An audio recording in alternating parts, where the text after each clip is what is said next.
bring that to your attention because the third example is the shepherds. And the shepherds saw Gabriel at night. Now, I'm going to give you this contrast here in just a little minute, but I want you to check this out.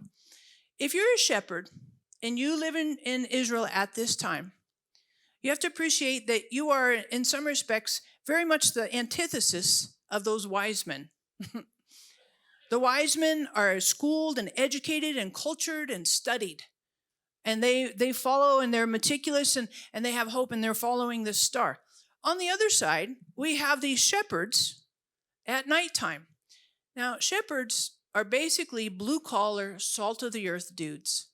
They're responsible to take care of the dumbest animals on the planet.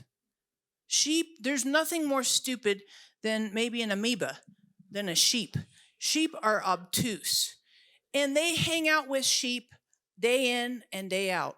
You ever been around sheep? Do they smell good? They do not. They reek. So you have these men, and I think they're probably introverts. So they smell bad.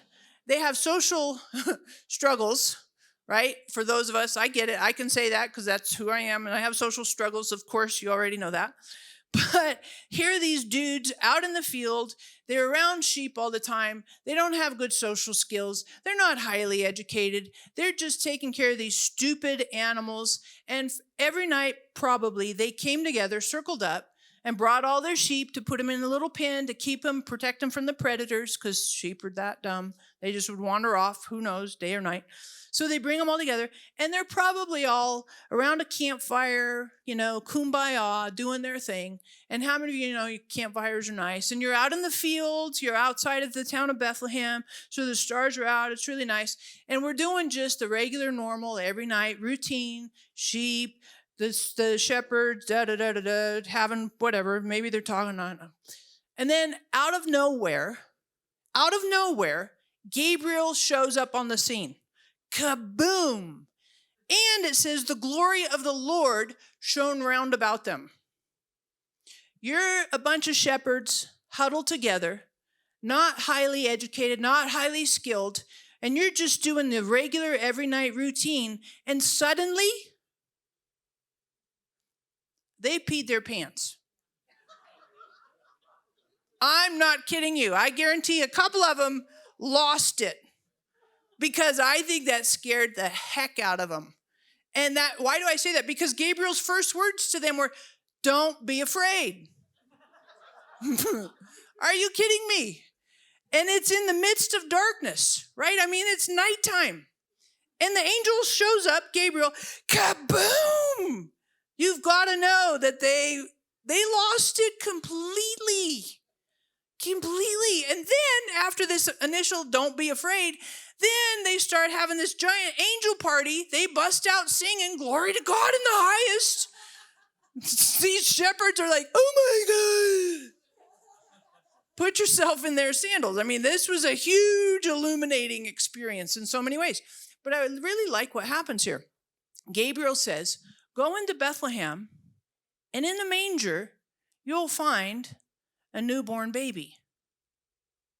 Appreciate that the angels did not say to the wise men, "Find a manger."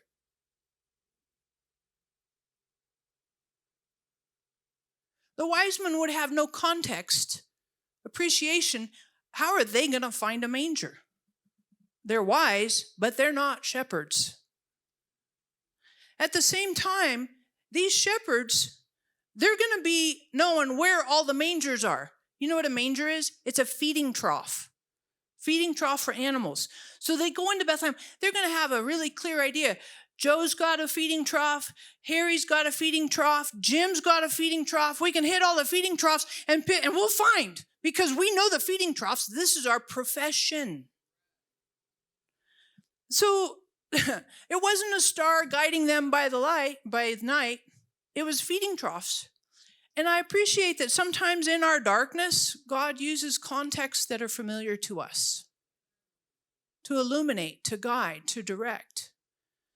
And just because it may seem dark around you, and there might be dark, discouraging things happening, There might be things that are uncertain and unclear. Maybe you got bad news.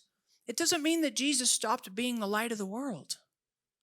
Jesus has been, and will continue eternally to be the light of the world. So we find Jesus in a manger, and the shepherds find.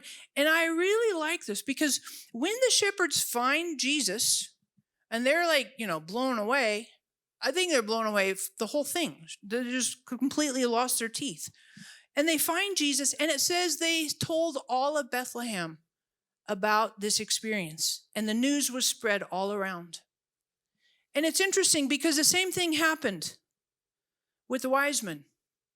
They told Herod, and Jesus' arrival was made aware, was proclaimed, not only to a political leader, probably some religious people, but also to the common people who were in Bethlehem in that time. And part of what happens when light dawns, and we appreciate and we receive and we celebrate light and Jesus being light, is that Jesus gets proclaimed through us. Not only to us, but also through us.